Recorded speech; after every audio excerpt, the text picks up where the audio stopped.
ওয়ালাইকুম আসসালাম। বসো সবাই। সবাই কেমন আছো?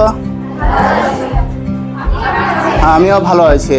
আজকে তোমাদের যেটা ক্লাস হচ্ছে ক্লাস 9-এর একটা গুরুত্বপূর্ণ চ্যাপ্টার, সেটা হচ্ছে উৎপাদকের বিশ্লেষণ। আজকে যেটা উৎপাদকের বিশ্লেষণ করাবো সেটা এতটাই গুরুত্বপূর্ণ যে পরবর্তী ক্লাস উৎপাদক ছাড়া হবে না। তাহলে আজকে যেটা শুরু করছি আমরা, যে বিষয় অঙ্ক কোষে দেখে কি 8.1 পাতা নম্বর হচ্ছে 114। তোমরা সবাই 114 পাতা বের করো। তোমাদের কাছে তো বই আছে সবার, তাহলে তোমরা 114 পাতা বের করো। সবাই বের করেছো বই? বের করলা সবাই? ঠিক আছে। প্রথমে যে পার্ট আছে তোমাদের 5টা পার্ট আছে। কয়টা পার্ট আছে? 5টা। একটা 8.1, তারপরে কি আছে 8.2, তারপর 8.3, তারপর 8.4, আর একটা কি আছে বলো তো 8.5। তাহলে আজকে আলোচনা বিষয় হচ্ছে ক্লাস 9-এর 8.1, যেটা হচ্ছে উৎপাদকের বিশ্লেষণ। উৎপাদক বিশ্লেষণ শুরু করার আগে আমরা যেটা প্রথম টপিক যেটা আলোচনা করব সেখানে হচ্ছে শূন্য পদ্ধতি বা পরীক্ষা পদ্ধতি। এবার জানতে হবে যে শূন্য পদ্ধতি কি বা পরীক্ষা পদ্ধতি কি, এটা আগে আমাদেরকে জানতে হবে। জানার জন্য আগে আমরা একটা অঙ্ক ধরবো, অঙ্ক থেকে আমরা শুরু করব। তাহলে চলো আজকে অঙ্ক শুরু করি। তাহলে দেখো যেটা দেওয়া আছে 1 নম্বর অঙ্ক। 1 নম্বর অঙ্ক কি দেওয়া আছে, যে x³ মাইনাস কি বলতো 3x প্লাস 2। দেখো এটা উৎপাদকের বিশ্লেষণ করতে দিয়েছে। তাহলে উৎপাদকের বিশ্লেষণ মানে কি, আমরা অঙ্কটাকে ভাঙবো, ভেঙে লাস্টে আমাকে গুণ আকারে নিয়ে আসতে হবে। কি আকারে নিয়ে আসতে হবে? গুণ আকারে। তাহলে যেটা আমরা আজকে শিখবো শূন্য পদ্ধতি বা পরীক্ষা পদ্ধতি। শূন্য পদ্ধতি, দেখো শূন্য পদ্ধতি যখন বলছে তাহলে শূন্যর সাথে তো রিলেটিভ থাকবে। কি শূন্য পদ্ধতি বলা মানে কি শূন্যর সাথে রিলেটিভ থাকবে। তাহলে যখন আমরা এই পদ্ধতিটা করব তখন যেটা অঙ্ক দেওয়া আছে আগে এটা লিখে নিবা। তারপরে তোমরা একটা কাজ করবা, ধরি দিয়ে লিখবা। কি লিখবা? ধরি এফ অফ এক্স সমান কি যেটা অঙ্ক দেওয়া আছে ওটা লিখে নিবা। পারলে বুঝতে সবাই? তাহলে কি লিখবে, যে x³ মাইনাস কি বলতো 3x প্লাস 2। দেখো শূন্য পদ্ধতি বলা মানে কি, যে এক্সের মান আমি কিছু ধরবো, হয় 1 ধরবো, না হলে 2 ধরবো, না হলে 3, বা -1 -2 এরকম ধরবো। ধরার পর এক্সের জায়গাতে আমি বসাবো, যেটা ধরবো ওটাই বসাবো। বসানোর পর যদি শূন্য চলে আসে তাহলে ওখানে যেটা শূন্য আসবে, শূন্য দ্বারা এবার আমরা এক্সের মান, হয়তো 1 বসে শূন্য এলো, তাহলে এক্সের মান কি ধরবো? 1। এবার যদি 1 বসে না আসে তাহলে কি এক্সের মান কত ধরবা? -1 ধরবো। -1 বসেও এলো না, তাহলে এক্সের মান কি বসাবো?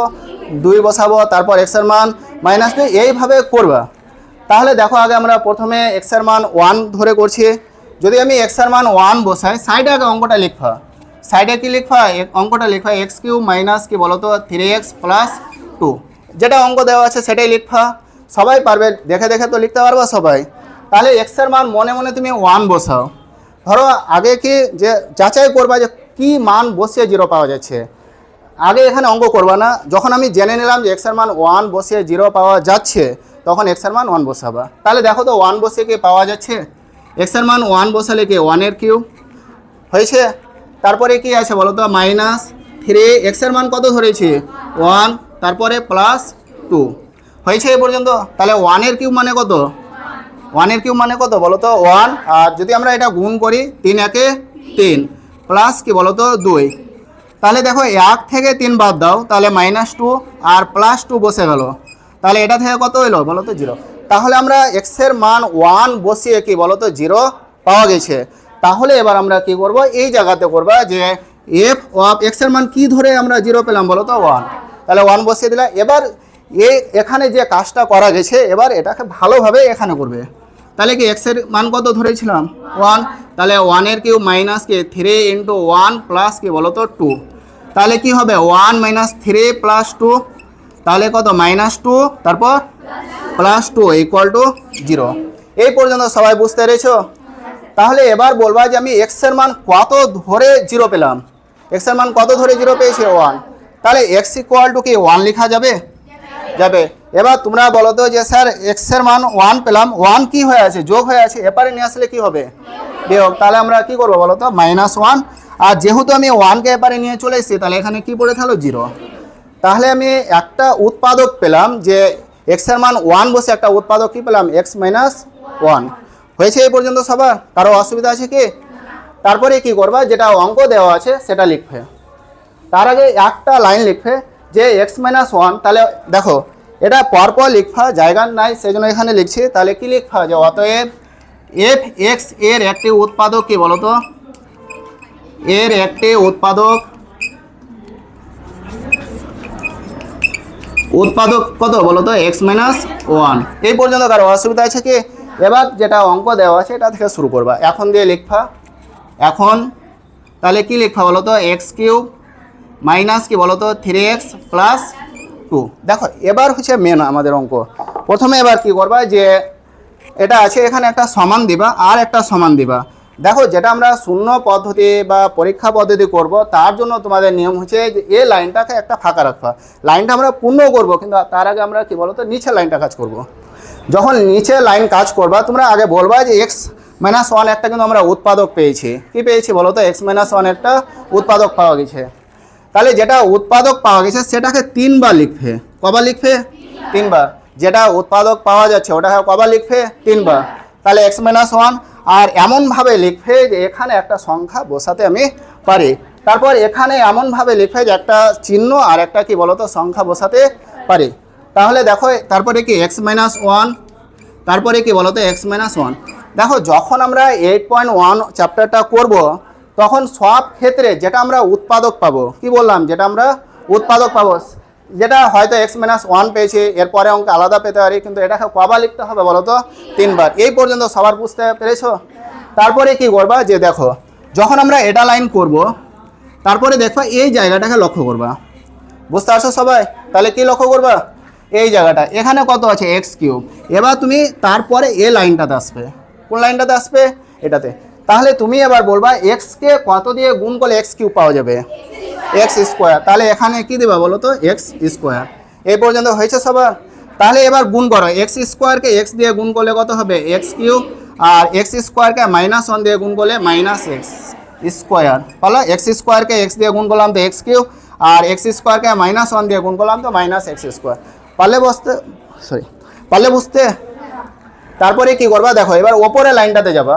যে ওপরের লাইন যখন আমরা করছি, তাহলে এখানে -3x আছে, কিন্তু x² বলে কোনো পদ নেই। ওপরে কি বলো তো, x² বলে কোনো পদ নেই। তাহলে আমরা অঙ্ক করার জন্য বা মিলানোর জন্য ধরো x² চলে এসছে, কিন্তু আমরা তো ওপরে x² নেই। তাহলে x² আমরা নিয়েছি কি আকারে বলো তো, -x² নিয়েছি। তাহলে বাদ কি আকারে দিবা, প্লাস। তাহলে কয়টা আমরা -x² নিয়েছি, একটা। তাহলে বাদ কয়টা দিবা, একটাই দিবা। যেহেতু আমি মাইনাস আকারে নিয়েছি, তাহলে বাদ কি আকারে দিবা বলো তো, প্লাস আকারে। এই পর্যন্ত সবার হয়েছে? তুমি দেখো আমরা এই জায়গার গুণ করে কিন্তু আমরা এটি পাওয়া গেছে, হয়েছে? কিন্তু দেখো এটা +x², এবার এই জায়গাতে আসবে। দেখো এটা গুণ করে আমরা এটা পেয়েছি, এবার x² এর সাথে এটা আসবে। এবার দেখো এখানে x² আছে, তাহলে এখানে x আছে, x-কে কত দিয়ে গুণ করলে +x² পাওয়া যাবে, +x দিয়ে। তাহলে এখানে কি বসাবে বলো তো, প্লাস। দেখো তোমাদেরকে আগেই বলেছিলাম যে যখন আমি এরকম অঙ্ক করব, তাহলে এখানে এমন জায়গা ছাড়বা যে একটা চিহ্ন আর একটা কি বলো তো সংখ্যা বসাতে পারা যায়। এবার এটা গুণ করবে, x-কে x দিয়ে গুণ করে তো x² আছে, এর প্লাস মাইনাসে কি বলো তো মাইনাস, x-কে -1 দিয়ে গুণ করলে -x। এই পর্যন্ত হয়েছে সবার? এবার তুমি দেখবে যে ওপরে কিন্তু -3টা 3x আছে, আর নিচে আমি একটা নিয়েছি বা চলে এসছে -x। তাহলে ওপরে কয়টা ছিল, 3টা, নিয়েছে কয়টা, একটা। তাহলে পড়ে আছে কয়টা, 2টা। কি আকারে, প্লাস না মাইনাস আকারে, মাইনাস আকারে। তাহলে -2x দেওয়া। তাহলে এই পর্যন্ত বুঝতে? এবার দেখো আমরা এই জায়গার গুণটি থেকে আমরা এখানে এসছি, তাহলে পড়ে কি আছে বলো তো, -2x। এবার এখানে আসবে, তাহলে x আছে, তাহলে x-কে কত দিয়ে গুণ করলে -2x পাওয়া যাবে, -2 দিয়ে। তাহলে -2x-কে গুণ করলাম তো এটা পাওয়া গেছে, তাহলে -2 আর -1 কত হবে, +2। এই পর্যন্ত সবার হয়েছে? এবার যখন তুমি এইরকম অঙ্ক করবে, এটা লাইন তো আমার ছিল না, আমি এটাকে যে এরকম আকারে মিলিয়ে নিয়েছি, তো দেখবা যে অঙ্কটা ঠিক না ভুল একটা যাচাই করার নিয়ম আছে। প্রথমে x³ ছিল, বসালাম। দেখো এখানে একটা আর এখানে একটা কেটে যাচ্ছে, তাহলে ওপরে আর কি x² থাকছে, থাকে না। তারপর -x আর -2x কত, -3x আর +2 বসে গেল। এই পর্যন্ত সবার হয়েছে? বুঝতে পেরেছো সবাই? এবার দেখো যেটা আমরা নিয়েছিলাম x minus one x minus one x minus one, তাহলে এ তিনটা এক্স মাইনাস ওয়ান থেকে একটা কি আসছে বলো তো, কমন আসছে। কি কমন আসছে? X minus one. তাহলে এক্স মাইনাস ওয়ান কমন নিয়ে নিলাম। হয়েছে এ পর্যন্ত, না কারো অসুবিধা আছে? এবার দেখো আমি এক্স মাইনাস ওয়ান কমন নিয়ে নিয়েছি, তাহলে কি পড়ে আছে? X square. তাহলে এক্স স্কোয়ার বসালাম। এক্স মাইনাস ওয়ান কমন নিয়ে নিয়েছি, তাহলে কি পড়ে আছে? Plus x. তাহলে প্লাস এক্স বসালাম। এক্স মাইনাস ওয়ান কমন নিয়ে নিয়েছি, তাহলে কি পড়ে আছে? Minus two. তাহলে মাইনাস টু। হয়েছে। দেখো এবার যখন এই চ্যাপ্টারে অঙ্ক করবা, কোনো সময় দেখা যে এই পর্যন্ত করার পর অঙ্ক হয়ে যায়, কিন্তু কোনো সময় দেখা যে এদের একটা পার্ট কি বলো তো, মিডিল টার্ম ফ্যাক্টর হয়। তাহলে দেখবা যে এখানে কি কোনো এটা তো মিডিল টার্ম ফ্যাক্টর হবে না, কিন্তু এটা হবে। হবে কি হবে না? তাহলে মিডিল টার্ম ফ্যাক্টর সবাই আশা করি ক্লাস 8-এ করানো হয়েছে, তাহলে সবাই জানো। তাহলে আমরা আজকে এটা মিডিল টার্ম ফ্যাক্টরটা দেখিয়ে দিচ্ছি। তাহলে এই যে এই পার্টটা আমরা মিটিয়ে দিচ্ছি, তোমরা বুঝতে পেরেছো সবাই?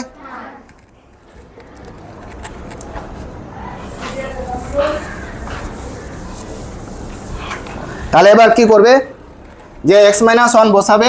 এক্স মাইনাস ওয়ান বসালাম। তারপরে এখানে যখন আমরা মিডিল টার্ম ফ্যাক্টর করি তখন নিয়ম কি থাকে, যে এক্স স্কোয়ারের সহগ দেখতে হয়। তাহলে এক্স স্কোয়ারের সহগ কত আছে বলো তো? ওয়ান প্লাস ওয়ান আছে, আর এখানকার দেখতে হয় মাইনাস টু। তাহলে ওয়ান আর মাইনাস টু গুণ করতে হয়, তো মাইনাস টু বা টু এলো, মাইনাসটা আমরা ধরি না। এবার টুকে ভেঙে কাকে ভেঙে বলো তো? দুইকে ভেঙে কত নিয়ে আসতে হবে? এক্সের সহগ দেখতে হয়। তাহলে এক্সের সহগ কত আছে বলো তো? এক।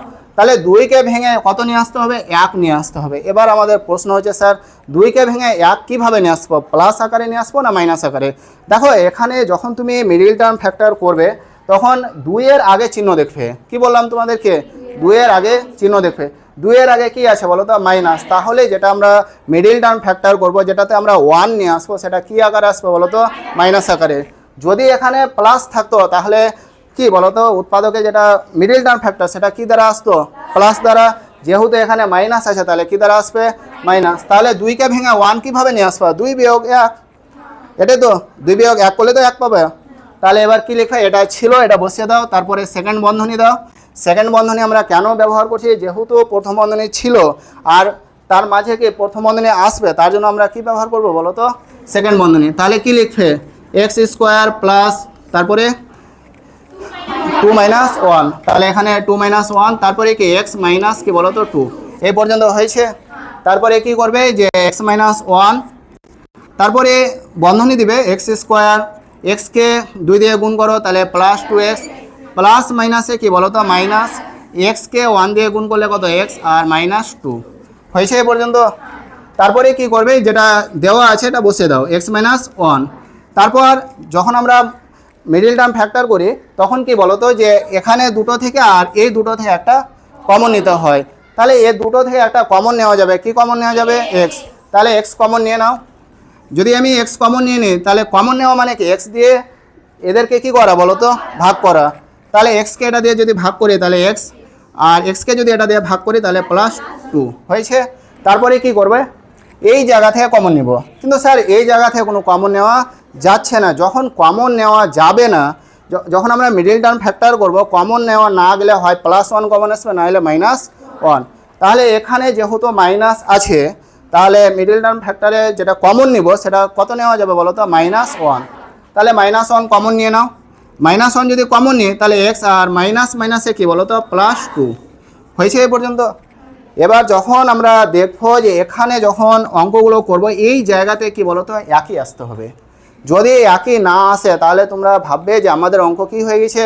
ভুল। তাহলে দেখো এখানে কি একই এসছে? এসছে কি আসেনি? আগেটা বলবা। তাহলে যেটা এসছে ওটা কি করবা বলো তো? কমন নিতে হবে। যেটা এসছে ওটাকে কি করবা বলো তো? কমন নিবা। তাহলে আগে থেকে কি ছিল? এক্স মাইনাস ওয়ান ছিল, বসলাম আমি। ভালো বুঝতে সবাই? তারপরে কি করবা, যে এক্স প্লাস টু কমন নিয়ে নিলাম। যদি আমি এক্স প্লাস টু কমন নিয়ে নিই তাহলে কি পড়ে থাকলো? X. X plus two common নিয়ে নিয়েছি, তাহলে কি পড়ে থাকলো? Minus one. দেখো এবার অঙ্ক উত্তর মিলে গেছে। তাহলে পারলে বুঝতে সবাই? অসুবিধা নাই তো? পারবো তো পরীক্ষাতে আসলে? হ্যাঁ।